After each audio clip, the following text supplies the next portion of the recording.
Hello students, good morning. आज हम fourth lesson study का अर्थ में पढ़ेंगे कि आदमी जो है वो हमेशा नई जगह के बारे में जानने के लिए हमेशा एक्साइटेड रहता है कि नई जगह का पता कैसे लगे। तो पहले क्या था कि आदमी जो है वो सी से ओशियन से ट्रेवलिंग करता था और पता लगाने की कोशिश करता था उस जगह के बारे में जहां पर वो गया हुआ है। लेकिन मैप्स न होने की वजह से या उसको रूट का ना पता होने की वजह से वो वहां से वापस नहीं लौट के आते थे। बहुत सारे वॉयजर्स जो थे वो वहां पर गए थे नई नई जगह की तलाश करने के लिए, नए नए रास्ते ढूंढने के लिए वो जाते थे, लेकिन वापस लौट कर नहीं आते थे। उसकी जो सबसे बड़ी दिक्कत होती थी वो होती थी उनके पास जो मैप प्रूफ थे वो नहीं थे। लेकिन जैसे जैसे जो टेक्निकल प्रोग्रेस हुई तो टेक्निकल प्रोग्रेस के कारण क्या हुआ कि हमें जो नए रूट्स थे उनके बारे में पता लगता गया, तो हम नई नई जगह के बारे में भी पता लगाते गए। तो सबसे पहले हम पढ़ेंगे मैप्स के बारे में। मैप्स होता क्या है? मैप्स होते हैं maps provide various kinds of information like directions, routes, relative distance, etc. कि मैप जो है ना वो अलग अलग तरह की इंफॉर्मेशन देते हैं हमें। डायरेक्शन से रिलेटेड देते हैं, यानी कि दिशाओं से रिलेटेड, रूट से रिलेटेड और डिस्टेंस से रिलेटेड, यानी कि ये चीजें जो हैं ये हमें मैप के द्वारा ही पता लगती हैं। इसके बाद है कार्टोग्राफर्स। कार्टोग्राफर्स क्या होता है? कार्टोग्राफर होता है जो मैप को बनाने वाले होते हैं, तो उनको बोलते हैं हम कार्टोग्राफर्स, यानी कि who makes maps is called a cartographer, उसको हम कार्टोग्राफर बोलते हैं। तो उसके बाद जो करते हैं हम किसी फेमस कार्टोग्राफर की बात करते हैं तो जो पहला फेमस कार्टोग्राफर था जेरार्ड मर्केटर, ये जर्मनी से बिलोंग करता है। इसके बाद पढ़ते हैं हम टाइप्स ऑफ मैप्स। मैप्स के टाइप्स क्या हैं? मैप से कौन कौन से होते हैं? तो सबसे पहले फिजिकल मैप। फिजिकल मैप में क्या क्या आता है? तो earth natural features like mountains, forest, rivers, elevation, relief etcetera, ये सारी चीजें फिजिकल मैप में आती हैं। यानी कि अर्थ की जितनी भी नेचुरल फीचर्स होती हैं उनको, जैसे कि माउंटेन होते हैं, फॉरेस्ट होते हैं, रिवर्स होते हैं और एलिवेशन जो होती है, एलिवेशन जो मतलब ऊंचे स्थान होते हैं, रिलीफ भी क्या होता है? ऊंचे स्थान जो होते हैं उनको दिखाने के लिए हम फिजिकल मैप का सहारा लेते हैं। यानी कि ये सारी चीजें जो है वो फिजिकल मैप में दिखाई जाती हैं। उसके बाद है पॉलिटिकल मैप। पॉलिटिकल मैप से इसको हम राजनीतिक मानचित्र भी बोलते हैं हिंदी में। तो पॉलिटिकल मैप में क्या होता है? डिवीजन ऑफ कंट्रीज, यानी कि जो कंट्रीज दिखाए जाते हैं, अलग अलग कंट्रीज दिखाए जाते हैं। जब हम वर्ल्ड मैप लेते हैं या फिर स्टेट ये कंट्री का मैप लेते हैं तो उसमें अलग अलग बाउंड्रीज दिखाई जाती हैं कंट्रीज की या स्टेट्स की। तो उसमें क्या होता है, जैसे हमने वर्ल्ड मैप लिया तो कंट्रीज की जो बाउंड्रीज दिखाई जाएगी वो पॉलिटिकल मैप में दिखाई जाएगी, स्टेट्स दिखाई जाएंगे, पॉलिटिकल बाउंड्रीज दिखाई जाएगी और name of cities and Capitals, ये सभी के सभी पॉलिटिकल मैप में ही दिखाई देते हैं। इसके बाद जो नेक्स्ट मैप आता है वो आता है रिसोर्स मैप। रिसोर्स मैप क्या होते हैं? इसमें हमें रिसोर्सेज का पता लगे। रिसोर्सेज मीन्स संसाधन जहां से पता लगते हो वो हमारे रिसोर्स मैप होते हैं।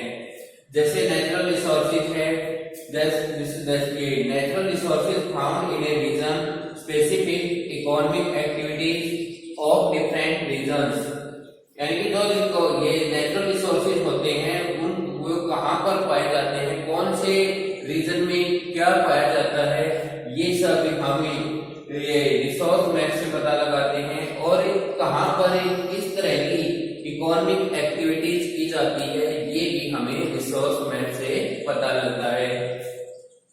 उसके बाद क्लाइमेट मैप।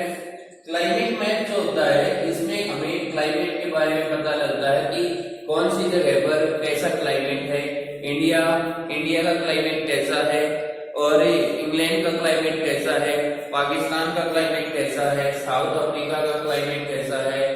तो इस तरीके से हमें अलग अलग जगह के क्लाइमेट का पता क्लाइमेट मैप से पता लगता है। और एक दूसरा डिस्ट्रीब्यूशन ऑफ रेनफॉल, इसमें क्लाइमेट मैप में क्या होता है कि कौन सी जगह पर कितनी बारिश होती है, जो जितना भी पर्टिकुलर एरिया होता है उस एरिया के अकॉर्डिंग हमें जो बारिश होती है उसका पता लगाते हैं क्लाइमेट मैप से। इसके बाद है टोपोग्राफिकल मैप। टोपोग्राफिकल मैप इसको हिंदी में भौगोलिक मैप भी कहते हैं, भौगोलिक मानचित्र भी कहते हैं। इसमें एक तो होती है कंटूर लाइन। कंटूर लाइन होती है बाहरी जो रेखा होती है उसको बोलते हैं contour line. Shape and elevation of an area, वहां की शेप के बारे में पता लगता है कि उसकी शेप कैसी है, आकृति कैसी है, और एलिवेशन ऑफ एन एरिया, उस एरिया की उन्नति क्या है उसके बारे में भी हमें इसी मैप से जानते हैं। नेक्स्ट जो मैप होता है वो होता है ट्रांसपोर्टेशन मैप, यानी कि परिवहन से रिलेटेड, ट्रांसपोर्ट से रिलेटेड जो मैप होते हैं उनको ट्रांसपोर्टेशन मैप बोलते हैं। इसमें जैसा कि नाम से ही पता लगा है कि ट्रांसपोर्टेशन मैप में इसमें हमें ट्रांसपोर्ट के रूट्स का पता लगता है, उनके स्टैंड का पता लगता है। तो so roads, railway lines and air routes, यानी कि जो ट्रांसपोर्टेशन मैप होता है ये रोड्स को दिखाता है, रेलवे लाइंस को दिखाता है और एयर रूट्स को दिखाता है। तो एयर रूट्स को दिखाता है, इसके बाद एयरपोर्ट्स को भी दिखाता है, रेलवे जंक्शन को भी दिखाता है। तो जो हमारा प्लेन के लिए स्टैंड बनाया जाता है उसको एयरपोर्ट बोलते हैं, जो ट्रेन के लिए बनाया जाता है उसको रेलवे स्टेशन बोलते हैं। और रेलवे जंक्शन जो होता है वो जहां पर कई स्टेट्स या कई डिस्ट्रिक्ट को आपस में जोड़ा जाता है तो वहां पर जंक्शन बना दिया जाता है। जंक्शन मीन्स होता है जोड़, यानी कि जोड़ना, तो उसको रेलवे जंक्शन बोलते हैं। तो ये सारा हमें ट्रांसपोर्टेशन मैप में मिलेगा। उसके बाद है स्पेशल मैप। स्पेशल मैप जो होता है vegetation, drainage, coastal line, roads and bridges, urban area etcetera. तो इसमें क्या होता है, वेजिटेशन जो होती है वनस्पति, ड्रेनेज यानी कि जो पानी का सिस्टम होता है सिंचाई के लिए जो भी नहरें वगैरह निकाली जाती हैं वो सारा स्पेशल मैप में दिखाया जाता है। कोस्टल लाइन जो समुद्री तटीय इलाका होता है वो भी हम स्पेशल मैप में देखते हैं। रोड जो होते हैं और ब्रिजेस जितने हैं वो सारे के सारे, और अर्बन एरियाज ये सारे हम स्पेशल मैप में देखते हैं। उसके बाद है how to read a map, कि मैप को पढ़ा कैसे जाता है। तो मैप के लिए हमें क्या है, डिस्क्रिप्शन देना होता है। पहले तो हम इसके बारे में डिस्क्रिप्शन क्या देंगे कि every map has a name, number, scale, legends and symbols. Her map में क्या होता है, एक तो मैप का नाम होता है जैसे कि हमने पढ़े हैं, नंबर होते हैं, स्केल होते हैं, स्केल मतलब पैमाने, लीजेंड्स एंड सिंबल्स, ये सारी चीजें एक मैप में पाई जाती हैं।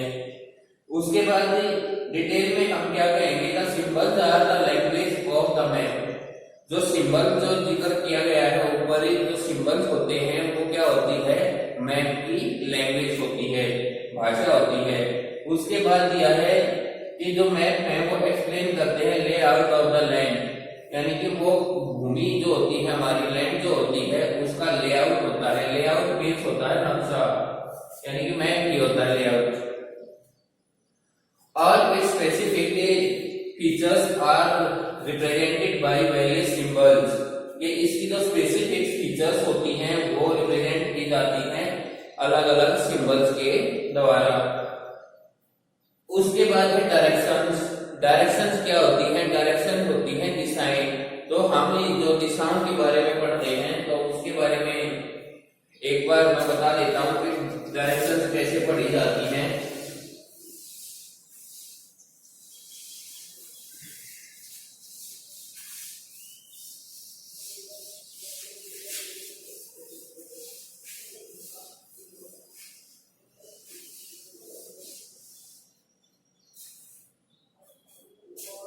डायरेक्शन जो होती है वो ऐसे पढ़ी जाती हैं।